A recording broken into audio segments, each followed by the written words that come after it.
Sure, you can make a ton of videos you hate making, but if you hate it, people are probably going to be able to detect that.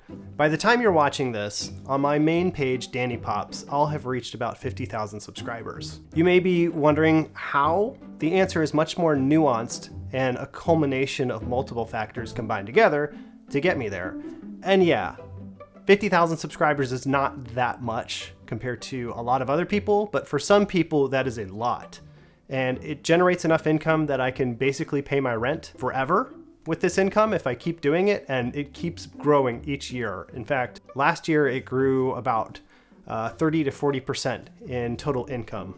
But what did I do to gain 50,000 subscribers? Well, the first thing I would say was consistently making YouTube videos. Without that part, you are not going to grow because it takes a long time to build a following. You're just not going to consistently pop up on YouTube if you only have one video.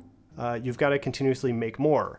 And for my channel, specifically because I do speaker reviews, I have to keep up with the Joneses and keep reviewing all the speakers that come out. The other thing though about being consistent and making enough videos, I think I have about 418 videos on my YouTube channel right now. That was produced over 3 to 4 years, the bulk of those.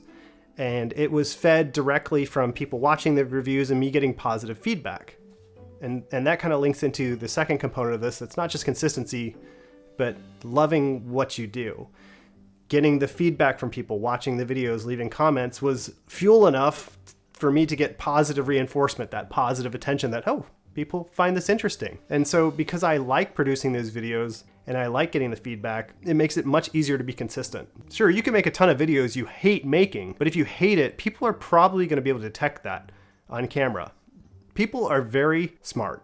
As much as you can try to present yourself and act like you're really enjoying it, people will see right through that for the most part, and they may not be able to consciously tell. They'll know something is off. When I make my videos, 90% of the time or more, I genuinely enjoy what I'm making. I try to make it interesting. I try to put enough of myself into it to keep it fresh. My own Danny Pops flavor that I've been working on for over 3 years to really hone in on who I am and how I present that self into the camera. The other thing you need, integrity. Integrity, not just in telling the truth about the products you review in my case, but also integrity about who I am and trying to find a way to present myself as genuinely and honestly as possible. Because I think if you're not coming off as genuine or the real McCoy, if you just are acting, I think people will be turned off. I don't think you would get the same consistent community that you could grow the way I have if I wasn't genuine. Like if I was just acting or doing something weird, or if I was trying to like polish things a little too much, be like, buy this product, it's great. I love the way it makes me feel inside. Like people would be able to see right through that. So there you go, 3 things: consistency, gotta love it, and being genuine. Those are 3 things that have helped me grow to 50,000 subscribers. You may have a channel that differs completely from mine. You may not review products. You may just have commentary about what's going on in the world. Or you may just have a YouTube channel full of fart sounds or something, and you will have a different formula for that. People come to your videos in different ways. The main way people come to my channel, over 40% are from YouTube searches.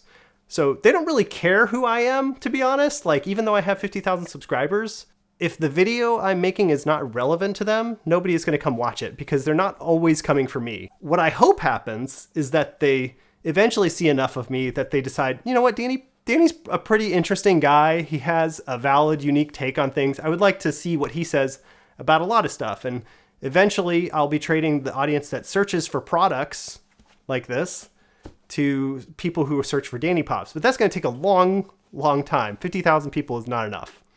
Of the 50,000 subscribers I have, maybe like 1 to 2% actually want to see me. Like very loyal people. Most of them are not. And to be honest, my videos sucked at first. They were really bad.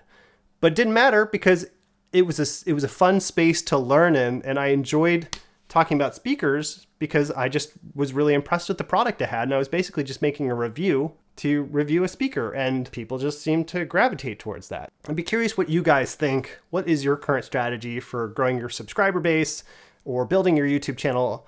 I'd love to know. So thanks for listening to me ramble on here about kind of how I got to 50,000 subscribers. So see you later. Bye.